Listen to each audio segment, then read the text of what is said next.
Voltando ao nosso seminário Israel Antiga e Moderna, nós temos aqui mais um texto para comparação, Jeremias 6,14, na Almeida Corrigida Fiel, diz assim: E curam superficialmente a ferida da filha do meu povo, dizendo paz, paz, quando não há paz. Próximo texto, Miqueias 3, verso 5, também na Almeida Corrigida Fiel, diz o seguinte: Assim diz o Senhor acerca dos profetas que fazem errar o meu povo, que mordem com os seus dentes e clamam paz, mas contra aquele que nada lhes dá na boca preparam guerra. Meus amados, no tempo do Israel antigo, muitos pregadores, muitos profetas se levantavam, pregando mensagens de paz, quando eles estavam em aberta transgressão da lei de Deus. Não havia paz. Pelo contrário, estava vindo a destruição, estava vindo a tragédia, estava vindo morte, estava vindo invasão estrangeira. E eles estavam pregando paz, fazendo o povo errar, como nós vemos aqui em Miqueias 3,5, os profetas que fazem errar o meu povo, que por ganância, pregavam paz, mas contra aqueles que não lhes colocavam nada na boca, ou seja, não lhes pagavam, o que eles exigiam, eles pregavam guerra, Eles preparavam guerra a essas pessoas. Será que no moderno Israel está diferente? Será que as pregações hoje em dia têm sido de paz quando não existe paz? Vamos ver o que a serva do Senhor vem nos dizendo. Quando os raciocínios da filosofia houverem banido o temor dos juízos de Deus, quando ensinadores religiosos estiverem a apontar no futuro para longas eras de paz e prosperidade, e o mundo estiver absorto em sua rotina de negócios e prazeres, plantando e construindo, banqueteando-se e divertindo-se, rejeitando as advertências de Deus e zombando de seus mensageiros, então é que súbita destruição lhes sobrevirá e não escaparão, de acordo com 1 Tessalonicenses 5,3. Patriarcas e Profetas, página 104. Será que podemos ver isso se cumprindo na história da igreja? Vamos ver no próximo slide. Naquele slide que eu havia mostrado da ONU, eu cheguei a mencionar esse pastor, que é o pastor e doutor John Grace. Esse texto aí é um texto de 2009,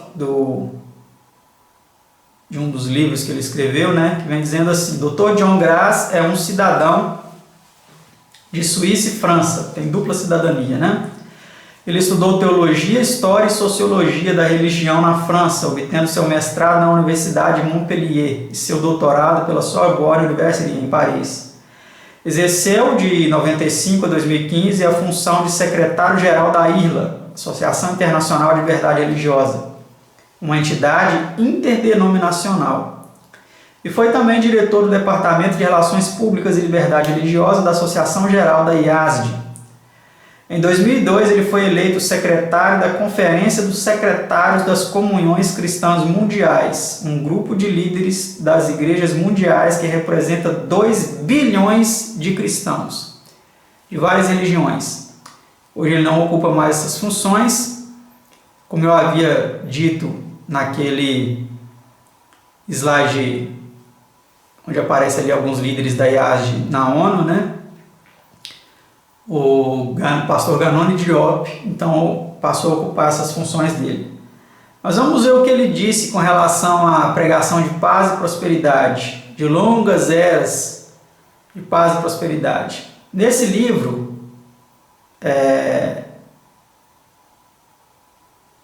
Fé e Liberdade, discussões sobre fé e liberdade, ele disse o seguinte: Em 2050, poderemos ter cerca de 50 milhões de membros e a população adventista estará provavelmente próxima a 100 milhões. Até lá, os batistas serão provavelmente mais de 200 milhões e os pentecostais talvez mais de 1 bilhão. Discussões sobre fé e liberdade, páginas 79 e 80, CPB. Esse livro, só os pastores, alguns pastores da Igreja Adventista tiveram acesso a ele. É um livro que ele fala sobre questões de liberdade religiosa. Veremos um pouco mais à frente algumas coisas mais em relação a ele. Mas o que eu quero chamar a atenção de vocês aqui são a visão desses homens, apontando para longas eras de paz e prosperidade, a prosperidade numérica da igreja.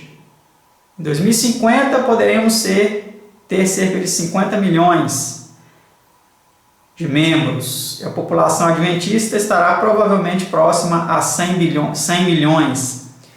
Então esses homens são visionários, eles olham lá na frente, buscando aí estatísticas de números de paz e prosperidade, né? Vamos ver o que a serva do Senhor ela vem dizendo sobre isso. Foi mostrado nosso perigo como um povo, de nos assemelharmos ao mundo e não à imagem de Cristo. Achamos-nos agora nas próprias fronteiras do mundo eterno, mas é desígnio do adversário de nossas almas levar-nos a adiar para longe o fim do tempo. Maranata, Meditação Matinal de 1976, página 90. Então, meus amados, enquanto esses homens eles estão olhando para 2050, fazendo projeções de quantos membros a igreja terá, para ser sincero para vocês, eu não espero que cheguemos até lá. Minha vontade mesmo é que dentro em breve Cristo volte para que nós possamos estar nas mansões celestiais, na Canaã celestial. Mas esses homens parece que eles não têm esse mesmo propósito. Parece que o objetivo deles é adiar para longe.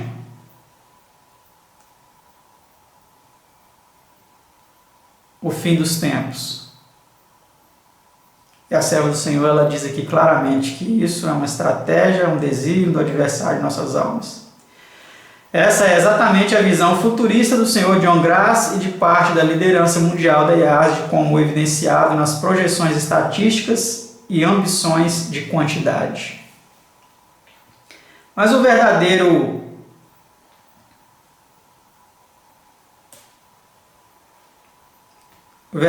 povo de Deus, o que ele faria?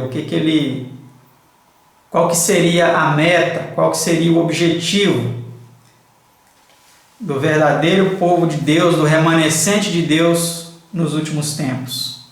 É o que nós vamos ver agora. Entretanto, qual seria o foco dos remanescentes, dos fiéis e autênticos adventistas? Vamos ver. Em sentido especial, foram os adventistas do sétimo dia postos no mundo como atalaias e portadores de luz. A eles foi confiada a última mensagem de advertência a um mundo a perecer. Sobre eles incide maravilhosa luz da palavra de Deus. Confiou-se-lhes uma obra da mais solene importância, a proclamação da primeira, segunda e terceira mensagens angélicas. Nenhuma obra há de tão grande importância. Não devem eles permitir que nenhuma outra coisa lhes absorva a atenção. A Igreja Remanescente, página 64. Então, meus amados, o nosso objetivo, o nosso foco deve ser a proclamação das três mensagens angélicas. Será que nós temos realmente feito disso a nossa principal e mais importante missão? Fica aí a pergunta para a nossa reflexão, né?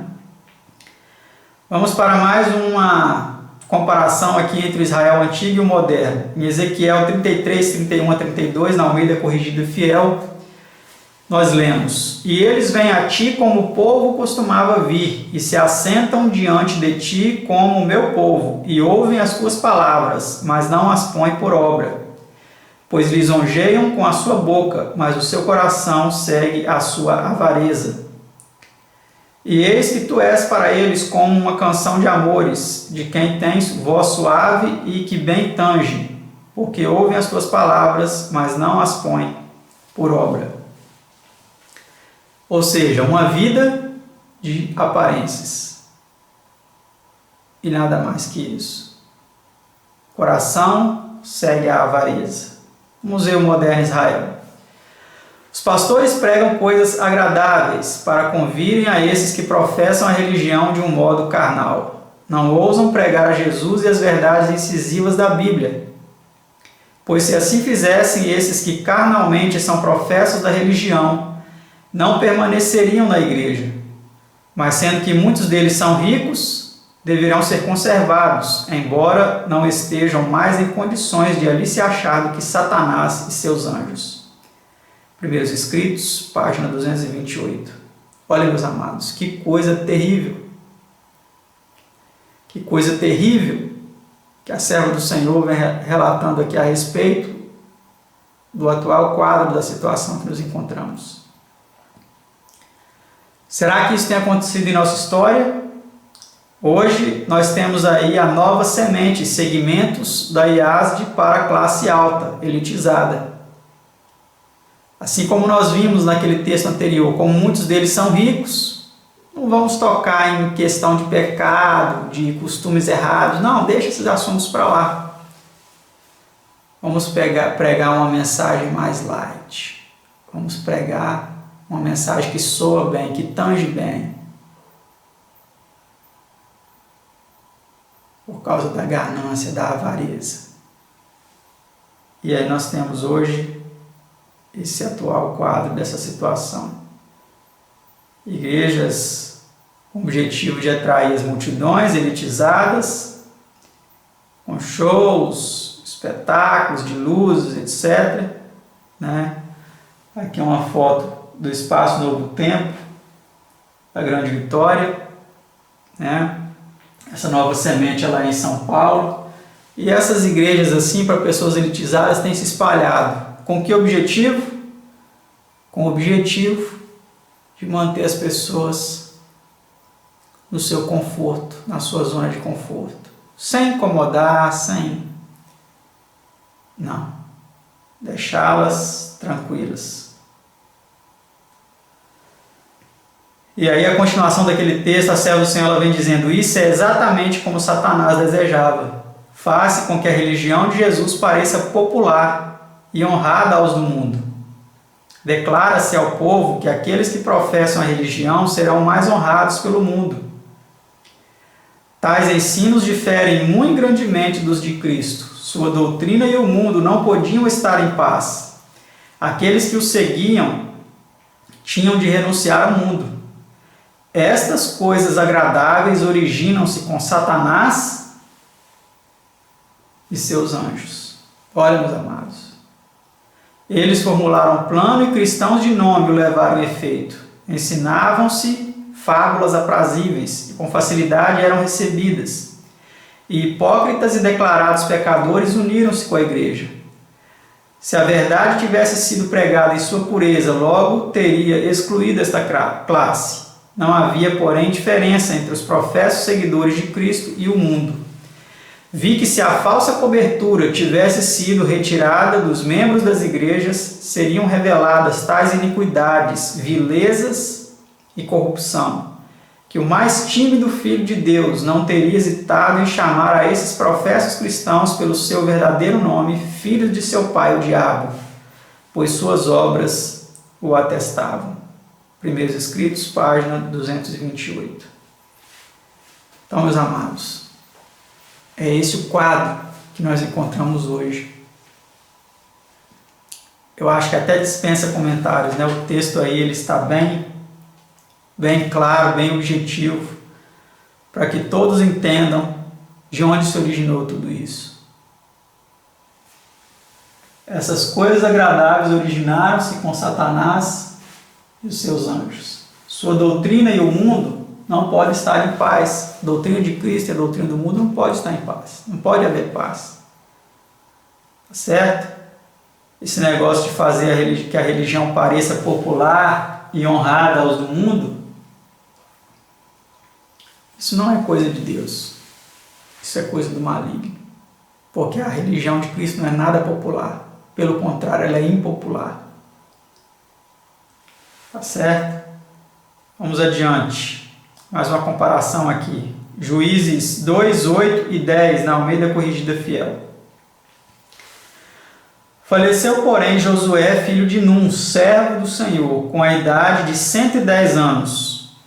E foi também congregada toda aquela geração a seus pais. E outra geração após ela se levantou, que não conhecia o Senhor, nem tampouco a obra que ele fizera a Israel.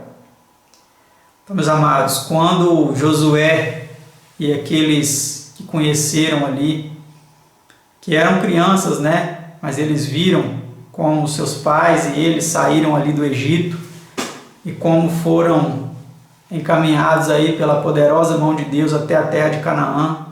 Quando essa geração faleceu, surgiu outra geração que não conhecia o Senhor, não conhecia o Deus verdadeiro.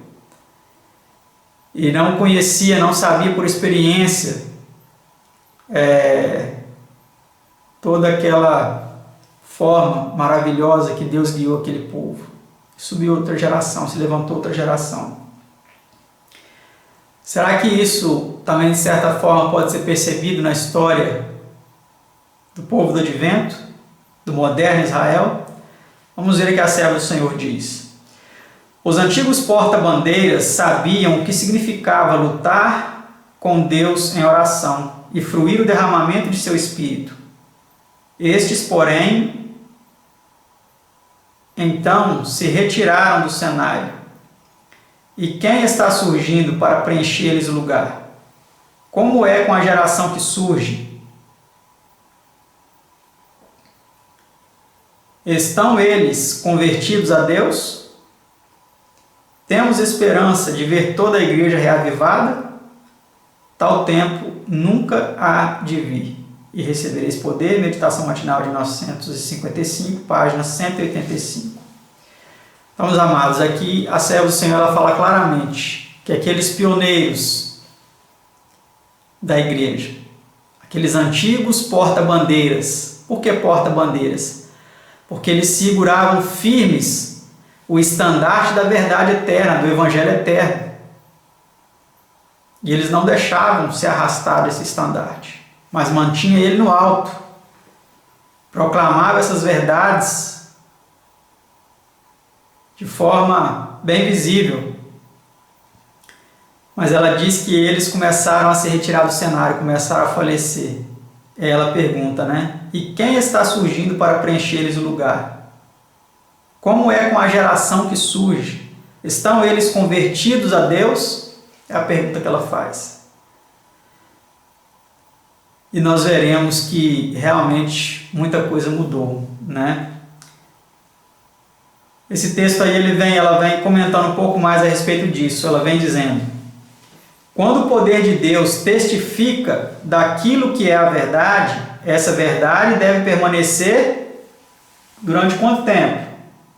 Para sempre como a verdade. Não devem ser agasalhadas quaisquer suposições posteriores, contrárias ao esclarecimento que Deus proporcionou. Surgirão homens com interpretações das Escrituras, que para eles são verdade, mas que não o são. Deu-nos Deus a verdade para este tempo, como um fundamento para a nossa fé. Ele próprio nos ensinou o que é a verdade. Aparecerá um e ainda outro, com nova iluminação, que contradiz aquela que foi dada por Deus, sob a demonstração de seu Santo Espírito. Vivem ainda alguns que passaram pela experiência obtida quando essa verdade foi firmada. Deus lhes tem benignamente poupado a vida para repetir e repetir até ao fim da existência a experiência por que passaram da mesma maneira que o fez o apóstolo João até ao termo de sua vida. E os porta-bandeiras que tombaram na morte devem falar mediante a reimpressão de seus escritos. Estou instruída de que assim sua voz se deve fazer ouvir. Eles devem dar seu testemunho relativamente ao que constitui a verdade para esse tempo. Carta 329, de 1905, citada em Mensagens Escolhidas, volume 1, página 161. Então, meus amados, aqui nós chegamos num ponto crucial do nosso seminário. Um ponto no qual nós veremos o que aconteceu com os adventistas que surgiram após aí, então, a morte dos pioneiros desta obra. Assim como a geração de Josué descansou na sepultura e surgiu uma nova geração que não conhecia o Senhor, veremos o que aconteceu com as novas gerações que surgiram no povo do Advento. Continue acompanhando esse seminário, curta o vídeo, deixe seu comentário. Se você não é inscrito ainda, se inscreva no canal, ative o sino para você receber os novos vídeos. E até nosso próximo vídeo, até a próxima parte do nosso seminário Israel Antigo e Moderno.